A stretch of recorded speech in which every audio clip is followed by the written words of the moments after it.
All right, let's talk about one of the most stressful parts of instrument flying, holding patterns.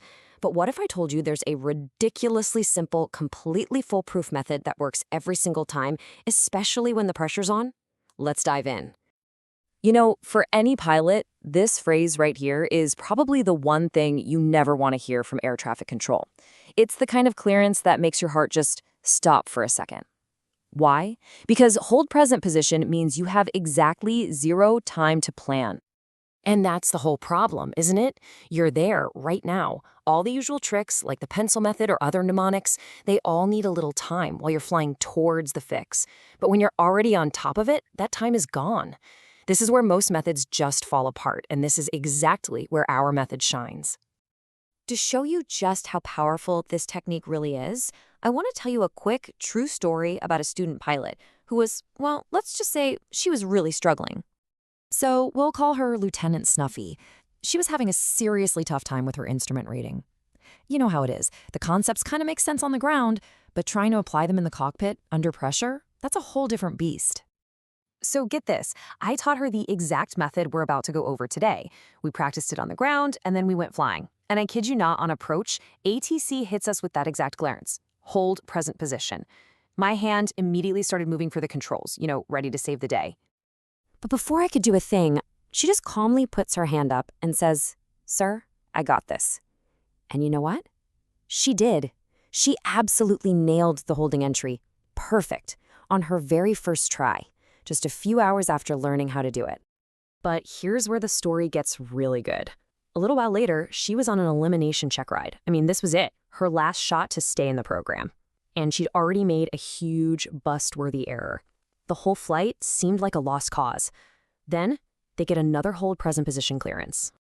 And again, she just says, "I got it," and executes it perfectly. The commander, who was a weapons school grad, was so blown away that he passed her, despite that massive mistake she made earlier. He said her understanding of holding was so deep, so profound, it completely overshadowed the other error. He actually called it the best explanation of holding he'd ever heard. So what was this miracle technique? Well, it's not a miracle. It's just a simple, logical process that boils down to asking yourself three very simple questions. Let's get into it. Okay, before we jump into the questions, there is one crucial assumption. For this to work like a charm, you have to be flying direct to the holding fix. That's it. If you're heading to the fix, you're all set. 3. That's the magic number. The entire process, from total confusion to complete clarity, is just 3 questions. No complex mental math, no guessing games. All right, here are the 3 questions. First, right or left-hand turns. Super easy. If ATC doesn't say, the answer is always right-hand turns. Second, what's my outbound heading? Just think in big terms here. Are they telling you to hold generally north or west? Just get the cardinal direction in your head. Now, the final question is the most important one. Which way do I turn to get to that heading? And the answer is sitting right in front of your face. To answer that third question, we're going to use your HSI to create a simple little mental map. This is where the magic really happens. We're talking about the HSI, the Horizontal Situation Indicator. That big compass right in front of you. We're going to mentally divide this thing into 3 simple sectors. Okay, for a standard right-hand pattern, just imagine drawing 2 lines on your HSI. Have a look at the slide.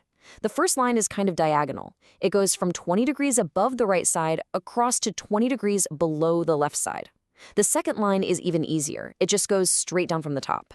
And that's it. You've just created 3 pie slices, a small one, a medium one, and a really big one.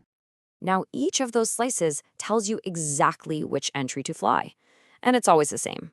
That smallest little pie slice, that's your teardrop entry. The medium slice is for parallel entry. And that huge slice, the entire right half, that's for a simple direct entry.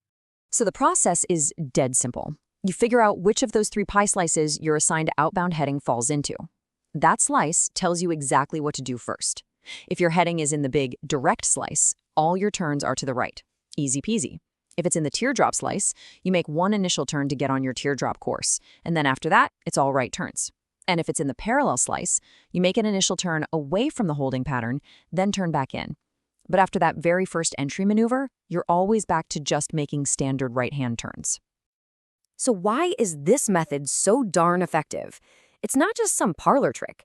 It's actually based on a fundamental understanding of the geometry of holding. It just works. You know, the beauty of this method is just how reliable it is. It works 100% of the time, anywhere in the world. It's so simple, you can actually remember it when you're under pressure, and it totally removes any guesswork. The instrument tells you exactly what to do. And as Lieutenant Snuffy proved, it demonstrates a deep PhD-level understanding of holding that's going to impress any evaluator. So the next time you hear that dreaded clearance, you won't feel that rush of panic. You'll just ask 3 questions, glance at your HSI, and you'll know with absolute confidence what to do. You'll have it. Holding mastered.